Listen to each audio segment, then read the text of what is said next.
Saya kasih tema ini, coba. Pengakuan iman, soal pengakuan iman. Oke, kenapa? Karena ini adalah sebuah warisan yang menurut saya sangat berharga dari masa lalu, yang kita bisa pakai, yang jadi modal luar biasa untuk kita. Namanya warisan. Ditunggu-tunggu warisannya, enggak? Dapat warisan kan seneng ya. Warisan dari lalu yang bisa kita terus pakai sampai hari ini. Dan sangat berharga. Perenungannya dari sini, saudara. Ya. Kalau kita ada di universitas, university itu dari dua kalimat. Ya, unity in diversity. Dua kata maksud saya, bukan kalimat. Unity in diversity. Kalau di kampus itu kan banyak cabangnya ya saudara, tapi satu. Nah, sejarahnya gitu gini, sejarahnya. Seluruh universitas itu berdiri dari satu fakultas awalnya. Apa itu? Teologi.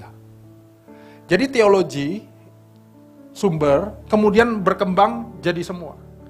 Matematika, ya, ini semua. Tengahnya teologi. Pada perkembangannya dalam sekularisme gitu ya saudara, di tengahnya itu berganti. Dia bukan teologi lagi. Saudara tahu apa? Filsafat. Jadi sekarang kampus-kampus arahnya akhirnya di tengahnya selalu filsafat dan menelurkan banyak jurusan. Nah pertanyaannya adalah ini. Dapatkah semua dasar yang dibangun dari sebuah nilai yang gak absolut? Ini jadi pertanyaan juga untuk saya hari-hari ini. Ya.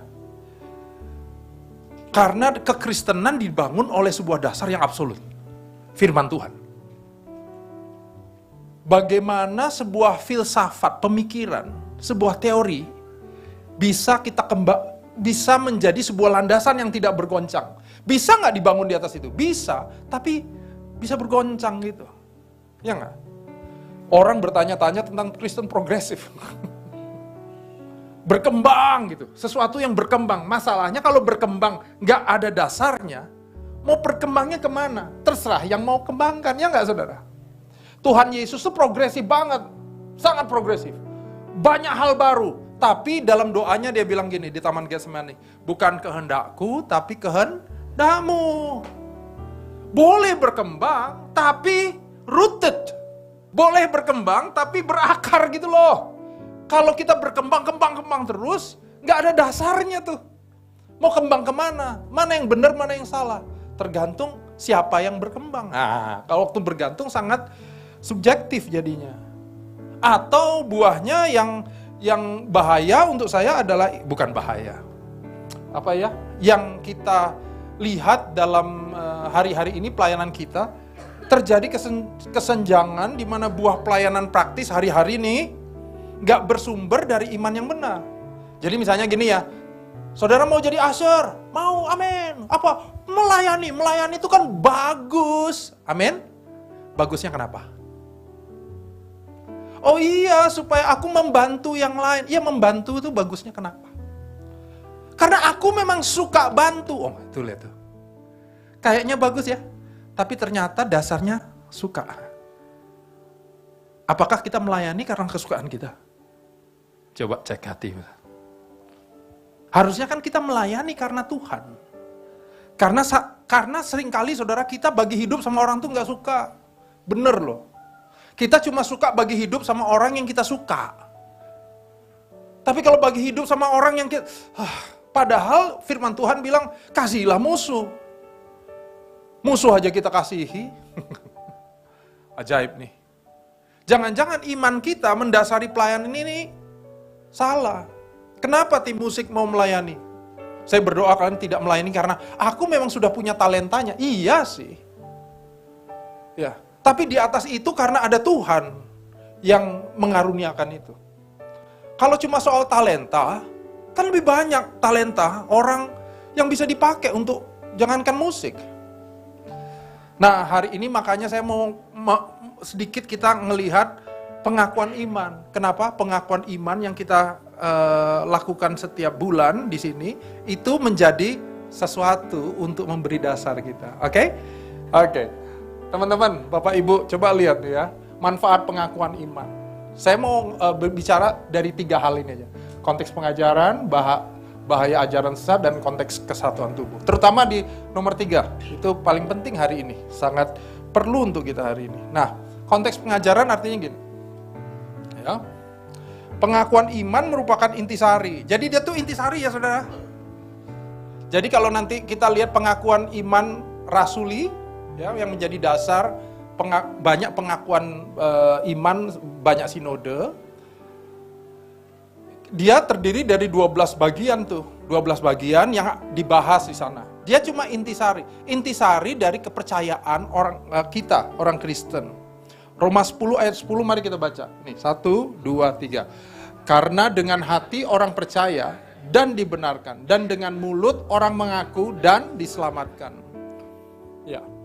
Kita berdoa waktu saudara, jadi gini, waktu nanti pengakuan iman, boleh sih saudara jadikan itu doa, boleh-boleh saja. Tapi pengakuan iman tidak dirancang untuk sebuah pengakuan untuk doa. Dia credo, kalau bahasa Yunaninya, ya, credo. Credo itu artinya pengakuan. Saya percaya, aku percaya. Dia pengakuan tuh. Bahasa mungkin kalau kita merujuk kepada saudara-saudara kita Muslim, ini kayak syahadat. Ya, waktu dia ngomong ini menunjukkan imannya. Ya, jadi nanti waktu kita membaca pengakuan iman, lakukan itu sebagai iman saudara. Dia isinya tentang rincian kekristenan kita, simple kok. Ya, disusun demikian rupa, kalau saudara percaya itu, dan Kristen. Sederhana. Ya. Jadi kalau di situ nanti ada pertama, nanti kan saudara baca ya, Alkitab adalah firman Tuhan. Jelas dong? Jadi kalau siapa yang nggak percaya Alkitab firman Tuhan, ya bukan Kristen. Sederhana. Dan kalau nggak percaya, dengar ya, nggak apa-apa. Gimana? Masa kepercayaan dipaksa? Okay. Tapi kita percayanya firman Tuhan. Misalnya, nanti kita baca sama-sama. Jadi, dia pokok. Dia nggak menggantikan pengajaran. Oke? Nggak menggantikan. Pengajaran bisa mengupas setiap poin nanti lebih detail. Yang kedua, dari 3. Cepet dong. Kenapa pengakuan iman tuh banyak dan nggak sama? Kita mengenal mungkin yang paling gede, yang paling banyak orang pakai itu nanti 3 ya. 3 bentuk pengakuan iman. Tapi setiap sinode dari zaman dulu, sudah zaman purbakala, membuat sebuah pengakuan iman. Kenapa? Karena yang dihadapi mungkin beda-beda. Setiap masa punya ajaran yang harus di concern. Jadi paling enggak, saudara dan saya punya patokan menghadapi aliran-aliran sesat yang terjadi, yang berkembang setiap masa. Oke? Saya kutip kata-kata ini ya. Tapi saya sih enggak, kita perlu waspada tapi enggak takut juga, ya, karena kita punya Tuhan Yesus kan. Nah, kata-kata ini bagus, kutipan dari C.S. Lewis. Dia bilang, God surprise us often. Tuhan tuh sering membuat kita surprise gitu. He piles failures upon failure until in the weak foundation on which we build. Dia menumpukan kegagalan demi kegagalan di dalam kehidupan kita yang kita bangun sebenarnya dengan dasar yang lemah. Kita sering bangun sesuatu dengan dasar yang lemah, ya. Tapi ini yang diterusin, ya. We find a solid rock as a foundation on which he built in the right way. Tuhan gak khawatir seringkali. Tuhan bisa pelihara anak-anak saudara lebih dibanding apa yang kita bisa pikirin. Justru waktu kita gak ada, Tuhan ada loh untuk anak-anak kita. Tuhan ada saat dia bertumbuh. Dalam perenungan-perenungan dia, Tuhan hadir di situ. Kita mah terbatas. Tuhan seakan-akan membiarkan sebuah failure, sebuah kegagalan dalam hidup kita. Kenapa? Karena Tuhan tuh yang di bawahnya. Dia nggak bukan nggak khawatir gimana. Tuhan tahu ujungnya. Dialah dasarnya. Jadi C.S. Lewis pakai itu ya. Seringkali kayaknya kegagalan demi kegagalan Tuhan taruh di atas kita. Sampai karena dia tahu setelah kita tumpuk ini kita akan menemukan dia di sebagai dasar. Hari ini dalam ketidakmengertian kita tentang banyak hal dalam gereja ini, kita mau pokoknya taruh gini, Tuhan aku punya iman ya. Di dalammu ya, aku percaya Tuhan yang menjadi dasar, atur ini. Amin. Terakhir, selalu suka kata itu. Nah, ini konteks yang saya mau ajak kita untuk melihat apa itu pengakuan iman. Kenapa pengakuan iman dapat menjadi acuan bagi kita jemaat terhadap gereja yang benar atau tidak? Paling tidak. Doktrin-doktrin yang penting di mana kita bisa berdiri bersama dan memilah doktrin yang mungkin berbeda namun nggak perlu dipersoalkan. Ya nggak saudara? Jangan apa-apa kita ngelihat gereja orang langsung neraka aja gitu, ya enggak? Menurut saudara, perpuluhan itu wajib atau enggak? Apa? Wajib? Hah? Ragu nih aku, buat aku wajib Pak. Enggak apa-apa, buat yang saudara wajib, wajib. Menurut saya itu bentuk kasih. Lebih tinggi lagi itu. Ini kan bentuk kasih. Bukan hanya wajib buat saya, sayang gitu. Pemberian kita harusnya bentuknya sayang. Iya. Tapi jangan gini loh, karena kita sayang sama Tuhan, kita maksa orang sayangnya sama kita. Kok nggak ada yang amin? Orang nggak ngasih perpuluhan kita lihat, neraka loh. Kurang Kristen loh, nggak perpuluhan. Enggak. Dia sayangnya gitu, nggak apa-apa. Nggak perlu dipersoalkan. Lagu, nggak perlu dipersoalkan. Nggak perlu. Liturgi, jadi hal yang nggak perlu dipersoalkan. Nggak. Tapi saudara juga bisa lihat mana yang benar, mana yang enggak. Apalagi di tengah kita sendiri. Ya saudara, masa kita dengan pengakuan iman yang sama kita mempersoalkannya. Saya baca ini. Kenapa? Karena nanti kalau kita perhatikan firman Tuhan, yuk kita baca sama-sama. 1, 2, 3. Sampai kita semua telah mencapai kesatuan iman dan pengetahuan yang benar tentang anak-anak Allah, kedewasaan penuh dan tingkat pertumbuhan yang sesuai dengan kepenuhan Kristus. Jadi yang perlu dipersatukan apanya? Iman, bukan liturgi, bukan pilihan lagu, dan pengetahuan yang benar tentang anak Allah. Itu yang perlu dipersatukan. Dewasa, tingkat pertumbuhan yang sesuai dengan kepenuhan Kristus. Gini, saudara ke gereja orang, saudara harus bisa nikmati hadirat Tuhan di sana. Karena ini soal hubungan saudara sama, ini bukan pilihan lagu. Dan saudara bilang gini, kalau di home tuh aku begitu masuk udah rasakan hadirat Tuhan. Amin, saya aminin gitu. Tapi bukan berarti di tempat lain kita nggak bisa gitu juga. Amin ya. Oke. Jadi paling nggak pengakuan iman kalau Protestan yang main tuh ada 3 ini. Iman Rasuli, Nikea, sama Athanasius. Kenapa ada 3 ini? Karena Rasuli itu memang secara sejarah nggak tahu siapa yang nyusun. Ada tradisi yang bilang yang nyusun para rasul, ya. Walaupun saya kurang setuju, gitu. Tapi kan persetujuan saya tidak terlalu berpengaruh. Ya. Tapi yang jelas pengakuan iman ini lengkap dalam pengajaran sesuai dengan Alkitab dan pengajarannya. Bisa diperkatakan ini pengakuan Apostles' Creed atau Rasuli bisa juga. Kalau Rasuli kita banget. Tapi kalau apakah ini pengakuan iman yang dipakai secara tradisi gitu loh saudara. Ya. Ini pengakuan iman yang dipakai oleh bahkan para rasul zaman itu. Nah, tapi kan catatan itu nggak terlalu. Ya. Tapi buat kita ini sangat memberkati. Kenapa ada Nikea? Karena waktu di zaman Nikea diperlukan satu pengakuan iman yang lebih menceritakan Tritunggal. Di zaman itu orang meragukan tuh soal pengajaran Tritunggal dan lain-lain. Dibuatlah pengakuan Nikea. Makanya di bagian pengakuan iman Nikea Tritunggalnya lebih rinci lagi. Ya. Jadi memang dikaitkan sebenarnya dari para rasul dikembangkan. Yang ini panjang ini.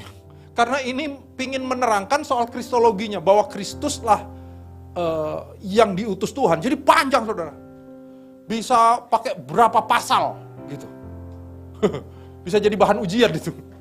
Ya kayak itu, tebalnya gitu, ya, pengakuan iman. Nah, apa yang kita pakai? Nah, ini yang kita pakai ya, ini terakhir.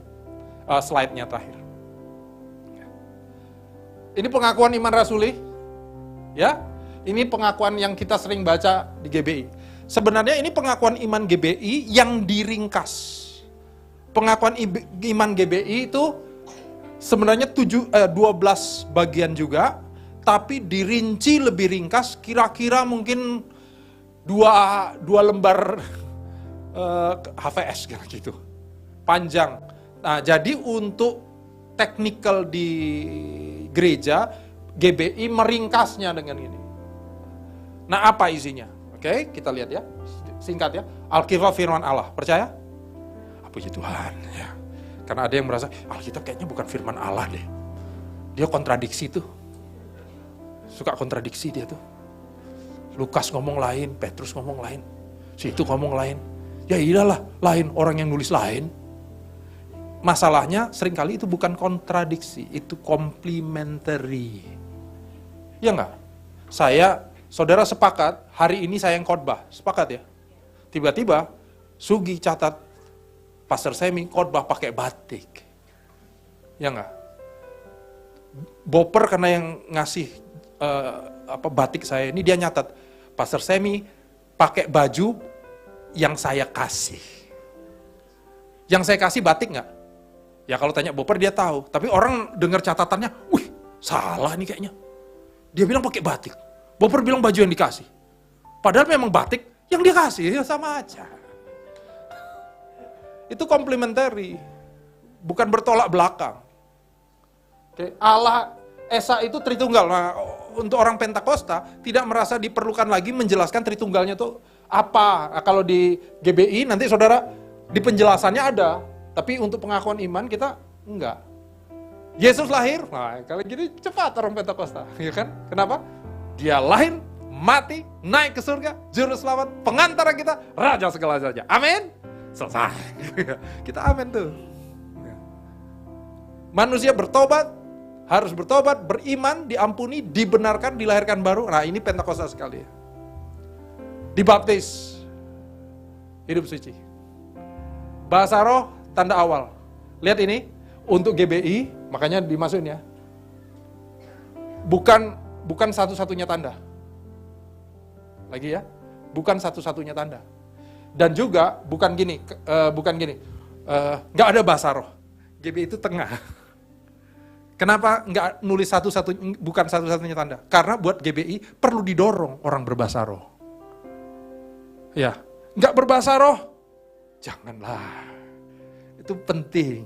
Kalau aku nggak, please lah, gitu. Itu GBI.